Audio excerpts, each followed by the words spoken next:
Hi, and welcome to another episode of the Veterans Corner. I'm Chuck Wooden, and normally I would say, well, I'm also joined by my co-host, but today our co-host is actually going to be a guest. Donna is no stranger to the Veterans Corner as a guest. She's always given us updates on the Veterans Strong Community Center out of Bristol, and that's what we're going to do today. There's so much to be put out. We're going to do a two-part series on this. So welcome, Donna. Thank you, Chuck. As a guest this time. I know. I was almost ready to say, and if you haven't ever joined the Veterans Corner before, but here we are. Here we are. It's you've been on this show as a guest. Just a few times. At least a dozen. At least a dozen. Yeah. But it's great to have you back as a guest. Thank you. You're making me work twice as hard tonight. You've got to earn your keep. Yeah, and as you know, doing all the questions. But there's a lot of information that needs to be put out. It's been a while since we've done this. Yeah. And before COVID. Yeah. And actually, the first question that I have, we're going to jump right into that let's in go regards for it. to COVID. You know, how did Veterans Strong Community Center deal with the COVID situation? It was very unique. We, as many people know, we are located within Bristol City Hall. So when that first wave came through in 2020, like many other public buildings, we were shut down. And we were physically shut down, but that didn't mean we stopped working. We worked remotely. My board of directors jumped in and helped.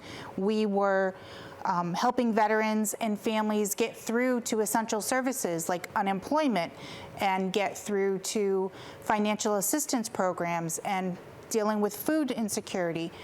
There were times we initiated a program, we called it the Ding Door Dash, or Ding Dong Dash. We would deliver groceries and essential items to some of our homebound veterans and their families and just go up, ring the doorbell, and dash back to the car. So we did whatever we needed to help, still help, even though we were restricted ourselves because we were all stuck at home. Restricted, but at the same time, your workload, because everything was altered. Oh, yeah. You were going nonstop. We were doing things remotely. We were doing Facebook Live. We were doing YouTube. We were trying to do Zoom sessions, anything we could to still keep a face-to-face presence with the veterans. So, but we somehow managed, and we came out stronger. Of course. On the other side. Of course. You know, there's always changes in an organization. Yeah. And I'm sure it's the same with Veterans Strong. What are some of the changes? What has changed with Veterans Strong during all this? There's a lot that has changed. As a result of this? As a result of being stuck at home and having to tweak how we dealt with veterans, we learned a lot about what our strengths and weaknesses were. And one of our weaknesses, and it's behind the scenes really, so it doesn't affect the veterans, but it was our case management and how we documented the assistance we were providing. So we realized we needed to go more virtual instead of lugging everyone's files home and files and notebooks of resources. We had to put everything up digitally. So we've made those changes. We've gotten a new case management software in that we're working to upload all of our clients in so that should something like this happen again, I can just log into my computer and see what I did for Mr. John Doe and who I've referred him to and what particular situations he might have that need addressing. One of the biggest changes that has happened most recently and has nothing to do with COVID is that we have had to move out of Bristol City Hall. For those outside of Bristol, the City Hall is undergoing renovations. So as a result of that, the building is completely empty. We had to move completely out.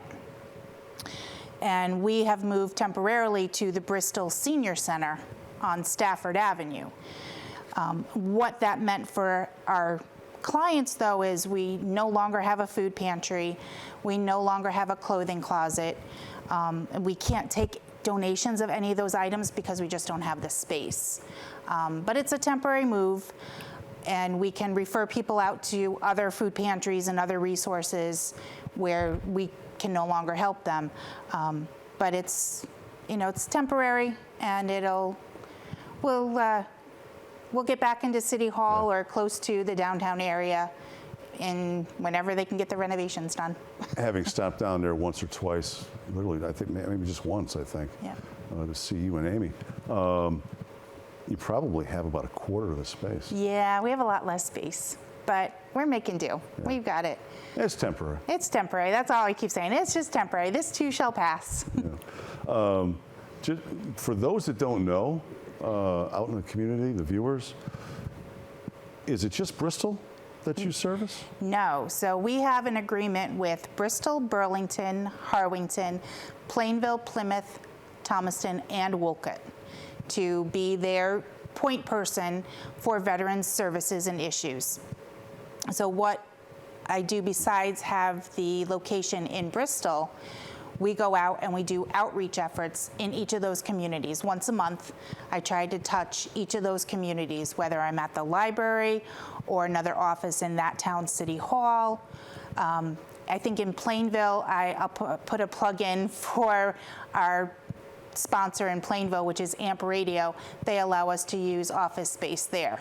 So it works. It works. Wherever we can meet and have some privacy. That's always key to me, is making sure that I have privacy when I'm meeting with the veterans, because it's confidential. It is yeah, confidential. I mean, as well as the next person. You don't need everyone to air everything out in public. So. And having covered this topic so many times on this show, veterans have a tendency not to open up when there's other people When listening. there's other people, yeah. So, yeah. what if somebody approached you or called you from one of the other surrounding towns that you don't normally cover? Oh, I'll never turn anyone away.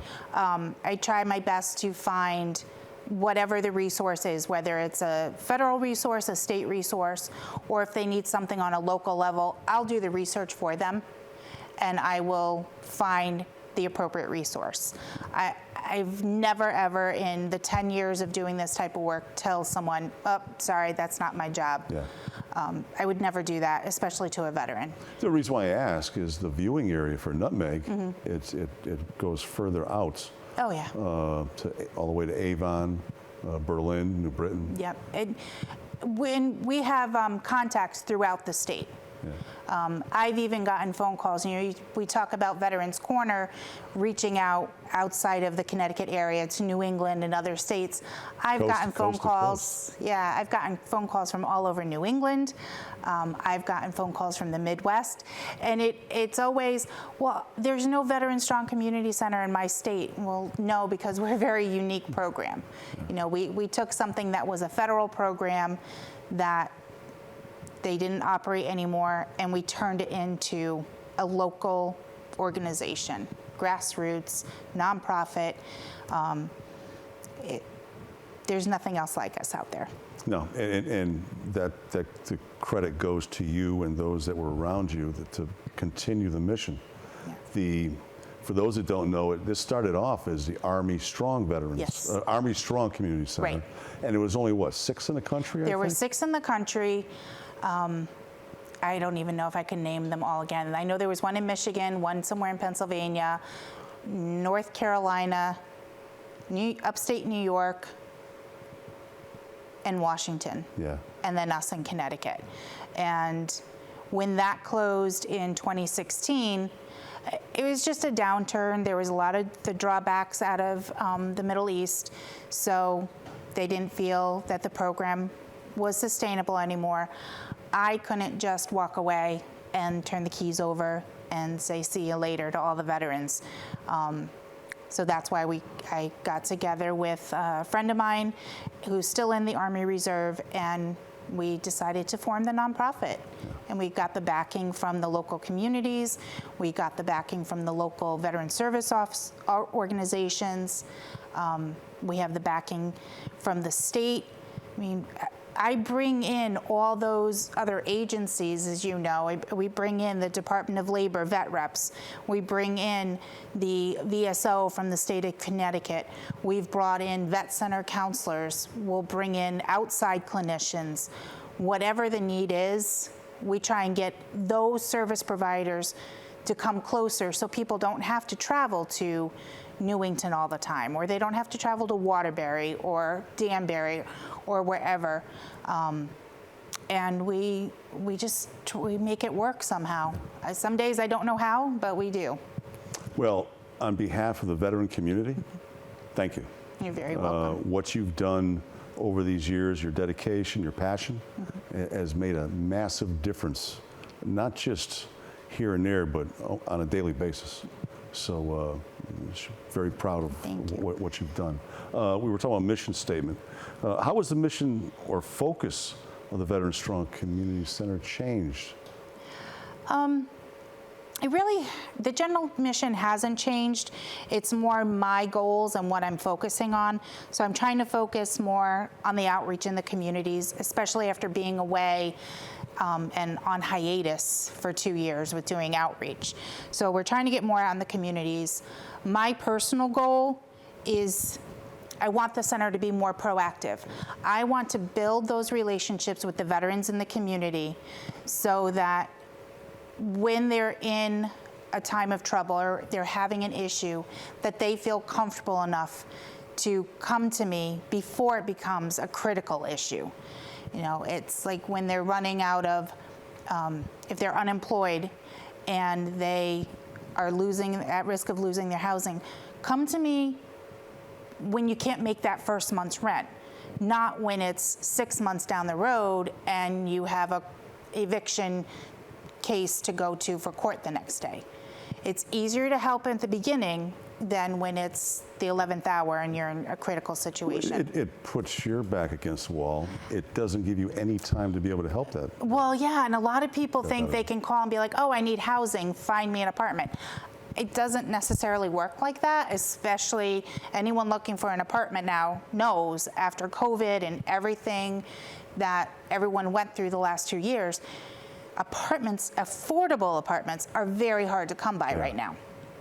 And there's nothing worse than me getting a phone call from someone saying, oh, I'm being evicted, the sheriff is here, where do I go? I can't, I'm not a magician, I can't pull apartments out of a hat. Same way I can't pull financial assistance out of a hat. Things take time. There's processes that they have to go through. There's a lot of resources out there, but they don't happen overnight. And that makes it harder for me. Some of the other things I did during COVID so that I could be proactive is I did some specialized training. We had Justine Ginsburg in a couple of shows ago, and one of the classes I took with her years ago before COVID is called QPR, and it's a suicide prevention technique. During COVID, I became a QPR trainer so that I can go out and teach this training course to other people. And that's my way of being a little more proactive. If we can just start the conversation, then when things become critical, it's not necessarily a crisis. Yeah. So Nip it before it gets out of control. yeah. And then I started co-hosting with you. Yes. So yeah, it's just, there's been a lot of changes going on, but nothing that really affects day-to-day operations of the center outside of the move. Yeah. So It's a lot. that was a lot. I know, unless you're just checking the caller ID, when I try to call you, you're always busy. You're always, I think you're checking the phone calls. No. It's legit busy. And part of it is too, and I'll be honest with you, I see that you call and I know, like, if there's something, I'm prioritizing. So it's not that I'm blowing you off. The point I was making is that Donna is always busy. She's constantly working for the veterans. I was doing that in a joke, which kind of backfired, I guess. But no, she's nonstop. So if you do call, you're guaranteed a result of some sort. Yeah. If she can't help you, or Amy, they will definitely point you in the right direction. Yeah, that's a lot of it. A lot of it is triage and finding the right resource. Yeah. That's definitely it. What are some of the upcoming events that you have scheduled from the center? Oh, we have some new things that we're offering for the veterans. So since we had to get rid of the food pantry, we kind of converted that food resource into grocery store gift cards. And we got a donation of some of those cards. But to be a little proactive again, we're asking our veterans, if you utilize the gift card program a lot, to take a money management class. And if you're able to work, to speak with an employment specialist. So we are offering the money management class. I'm partnering with, I think it's a Ramsey coach. It's a big professional coaching outfit. Yeah. But he's one of the teachers at St. Paul, so I have a relationship with him. He's teaching the money management course. We also have a cooking class that we're collaborating with ShopRite of Bristol on, and it's a cooking class geared towards cooking on a budget, but cooking nutritional meals on a budget instead of just, nutritional isn't always the least expensive, but we all need to keep that in mind, that we need to cook nutritional meals. And then, like we announced at the last show with Justine, we are going to co-host a mental health first aid training. That's right. On Saturday, June 11th. I forgot. You've got to sign up for that. I forgot about that. We need to talk about it. Yep, and what that is, it's going to be a day-long free training program. It's really all about giving people the tools to help those that might be suffering from some type of mental health crisis or addiction crisis as well. It's going to be from 8:30 to 5 at the Farmington Valley Health District in Canton. Refreshments are provided between Justine and Veteran Strong Community Center. We're going to cover some breakfast refreshments as well as water and coffee throughout the day and lunch. I was scheduling an event in that time frame. Yep. And it was supposed to be the 4th. We moved it to the 11th, and then I moved it to the 18th. Okay, good. So thank God. I know. I thought I had a baby shower that weekend, and they just called me last night and like, "Are you coming?" I'm like, "I can't." Oh, it's on the 4th. I'm like, "Oh, wait, I can." So yeah, it's going to be good, and we have space for 30 people to join us. So we're trying to get the word out, and I'll put it out on the Veterans Corner Facebook page. It's on Veteran Strong Community Center's Facebook page. I'm putting it out there everywhere we can think of. And for those that don't know where the Farmington Valley Health District is, it's right on 179 down in Collinsville. Mm-hmm. It's on the right-hand side. You got to look for the sign. I mean, it's kind of small, but it's just past the condos that are down on the left. The Farmington River's on the left, and you got to pull in the back. So yeah, when people register, we'll make sure we email them with the directions. There'll be signs out front, I'm sure. Yeah. Right now you covered where you could be found. Yep. What about, and that's at the Senior Center? Yep. In Bristol Senior Center, 240 Stafford Avenue. Yeah. Now, what's your schedule? You might have covered this earlier as far as when you're in those other towns. Oh, that varies. It varies? It varies a little bit. I try to keep some consistency for those towns. I couldn't tell you off the top of my head. I can tell you the second Friday of the month, I'm always in Thomaston. The 4th Friday of the month, I'm always in Plymouth. The 3rd Tuesday, I'm in Wolcott. The 3rd Thursday, I'm in Plainville. And Burlington and Harwington alternate, only because they're a little bit farther away. So one month I'll be in Burlington, the next month I'll do Harwington, because they're so closely together too. If somebody from one of those communities wants to meet with you, would they call the Bristol Center, Yes. Or would they call their local, they would call it Yes. Bristol Center? Everyone, if you want to meet with me, call me. Even just yesterday morning, I had a couple from Burlington. Instead of making them come all the way down to Bristol, I met them in Burlington. We were able to secure a conference room. But definitely call, make an appointment, because one of our little things with being in the senior center is we are all in one office. As you said, we have much smaller space than we used to. So we're all in one office. So again, to maintain everyone's confidentiality and privacy, we are doing by appointments. And what I'll do is I'll have to, I lock the door physically when I'm counseling someone so that we don't get interrupted. Yeah. So appointments are necessary, but definitely call me from one of the other towns and we can schedule something if my normal dates don't work. Website? Of course, there's a website.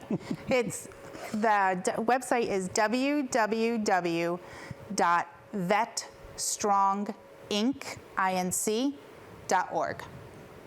Yeah. We're on Facebook. We have a YouTube channel. We have Twitter. We have Instagram. We have it all.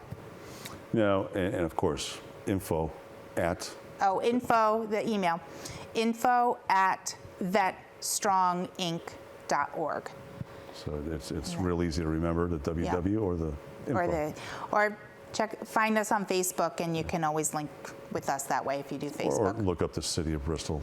Oh yeah, I'm on the City of Bristol's website, or just Google Veteran Strong, and we come up on top. I think that's why I get so many phone calls that are have nothing to do with what I do. Even today, I had someone call. They were trying to reach the VA, but because they Googled veterans in Bristol, our number came up. I'm like, nope, you really need to talk to the VA. This is their lane. I can't take away from it. We have just a few minutes left. One question I was thinking of, prior to COVID and during COVID, how much traffic have you had? Is it walk-in? Obviously, we talked about that. Walk-ins were discouraged. How many people have used the center? Since opening officially as Veteran Strong Community Center, we've touched over 1,500 lives. Wow. We still, even throughout COVID, we still see about 250 people a year. Wow. The walk-in didn't stop. They were calling, they were emailing. Yeah. Just because they couldn't come in, it really didn't change how many people we were helping. There was still a lot. That's great. It didn't discourage. No. Everyone still needed help. Yeah. And veterans are more comfortable calling a veteran organization for help than some generic office for the city or state. Yeah, that's another topic. Like I said, we've covered so many times. As a co-host. Yes, I do. But it's anything else you want to cover? No, I just everyone should know. I always start out when I'm talking to a new veteran that although I'm not a veteran myself, I'm the daughter of a Vietnam vet. I am the sister of a retired Army veteran. They both have service-connected injuries, seen and unseen. And I always approach it as how I want someone to treat them. They live out of state, and that's how I always deal with the veterans. Okay. Donna, thank you. You're welcome. It was different this time. It was. And this is the part one of a two-parter. Very informative. It was great to have you back in this capacity. Yeah. And we're looking forward to the part two. All right, sounds good. So with that being said, please take advantage of the services that are there for you. It's all confidential. So that's great. With that being said, I want to thank the viewers. I want to thank you again. You're welcome. Good night, and see you next time. Good night from the Veterans Corner.